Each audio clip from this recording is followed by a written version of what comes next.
Hello everyone, welcome back to my channel. Today's video is going to be a chatty one.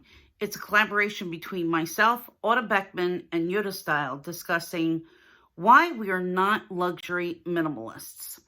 And this topic came up among us, and it seems to be a real buzz in the luxury community, and a lot of people have put out videos about how they become luxury minimalists and what it takes to be a luxury minimalist and why you should be a luxury minimalist.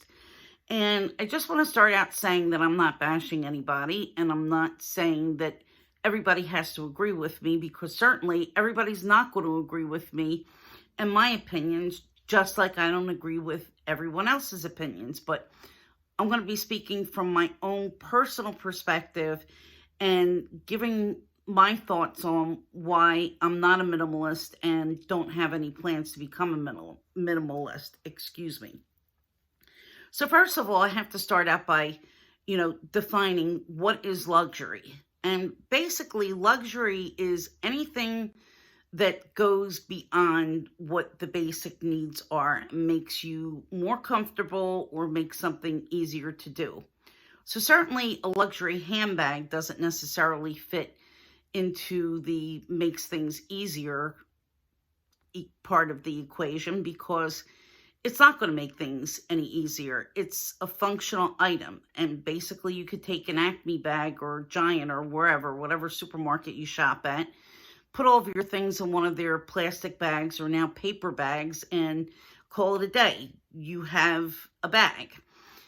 But definitely luxury makes you feel more comfortable, because a lot of people, myself included, when I'm carrying one of my nice luxury bags, it gives me a certain sense of confidence. I feel, I don't want to say special, but I just kind of feel a little bit elevated in a way. I feel like I'm getting some more excitement into my wardrobe or into my day. And I think about, the way I like the way the leather feels, or the canvas, or the way that it sits on me, or the color, or the pattern, or whatever.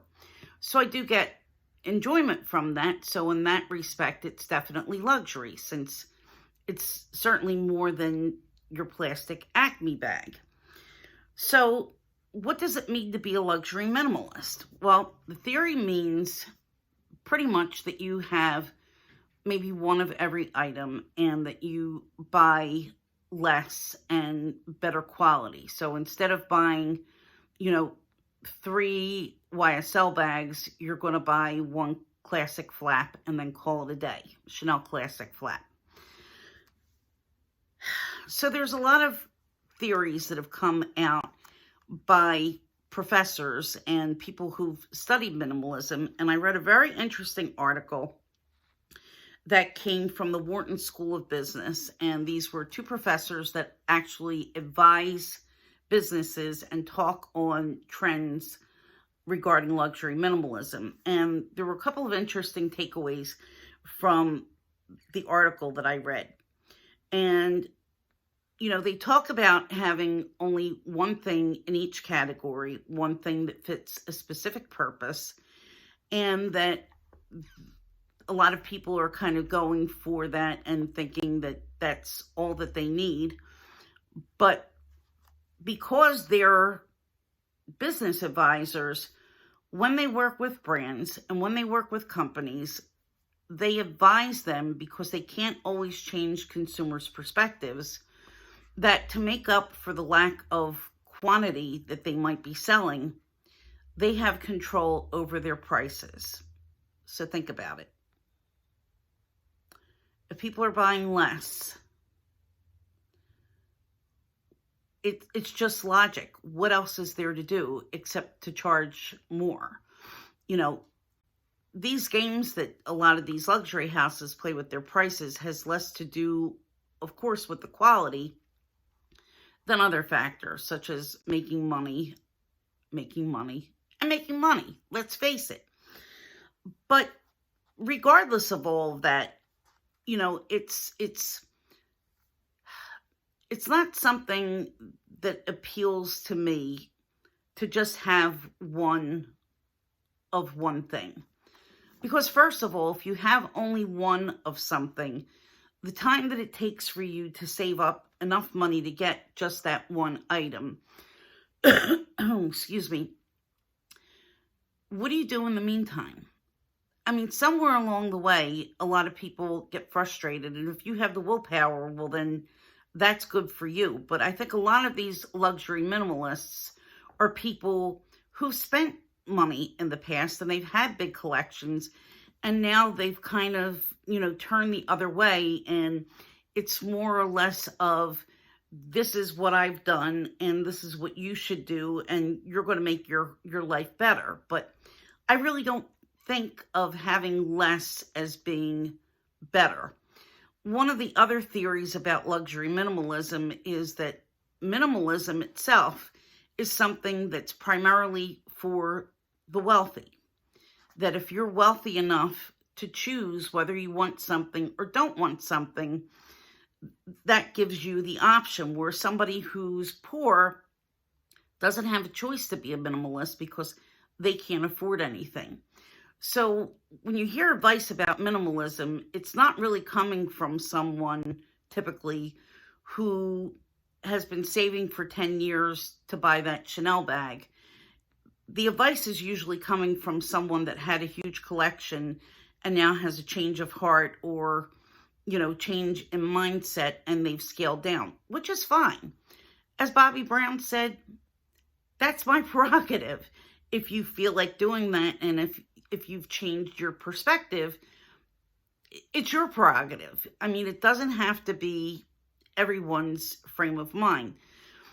And sometimes when I hear people talking about, how they've become minimalists, there's almost like this instructive and almost condescending tone that, they're so much happier and your life is going to change if you eschew all of these worldly things. And let me tell you, I've had times where I've had nothing. I remember when I grew up and was with my mom as a very young girl, and the ice cream truck would come and she would tell me to come inside because she didn't have 10 cents for me to go get a popsicle from the ice cream truck.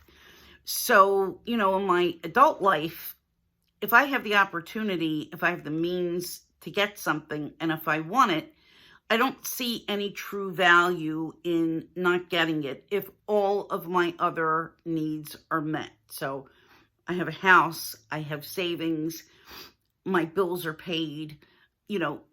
I'm not at a point where I'm, scrambling around just to get the basics.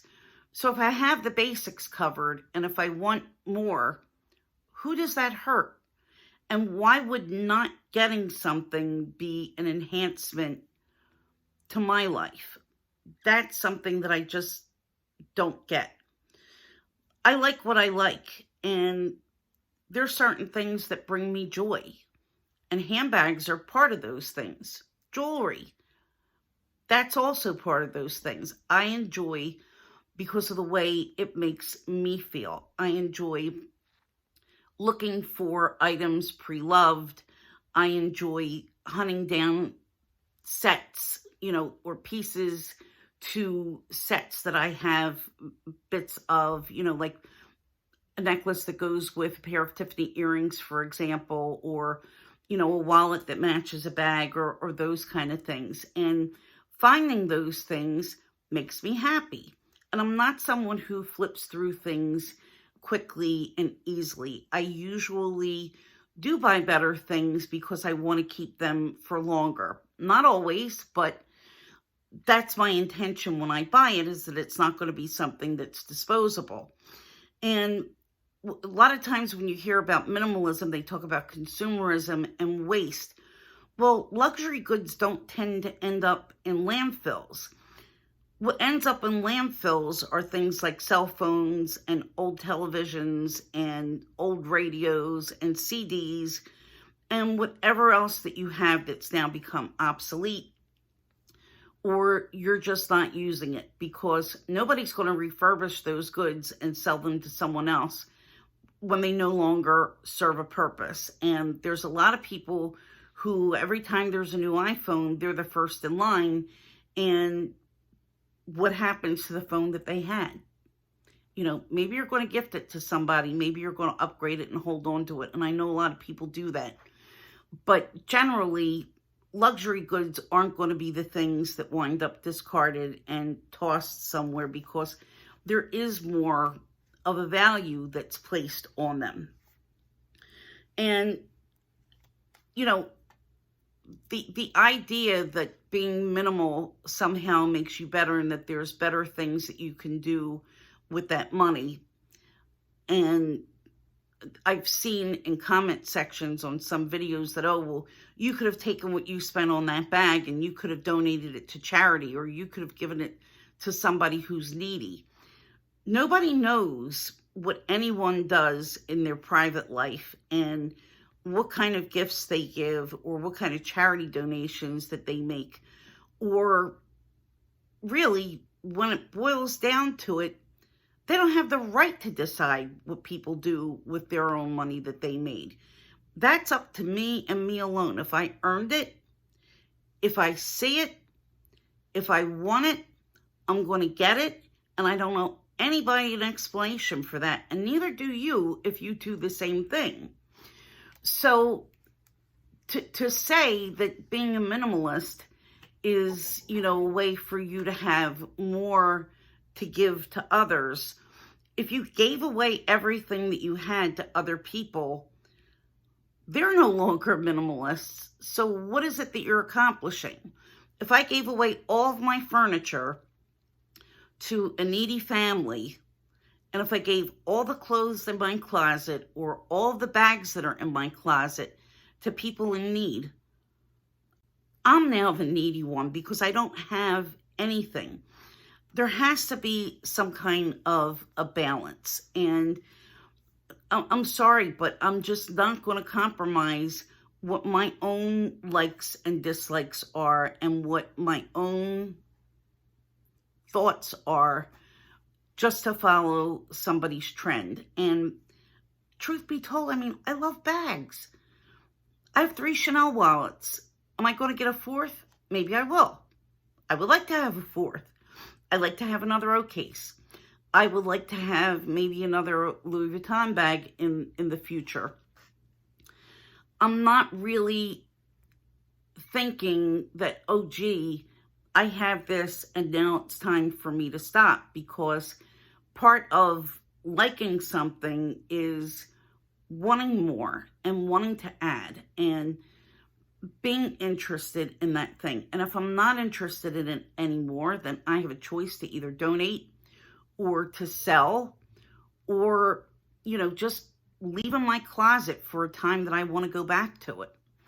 So that's my feelings on luxury minimalism. And, you know, at this point, I have no plans to stop buying. I have no plans to scale my collection back or to listen to someone tell me how I should live my own life.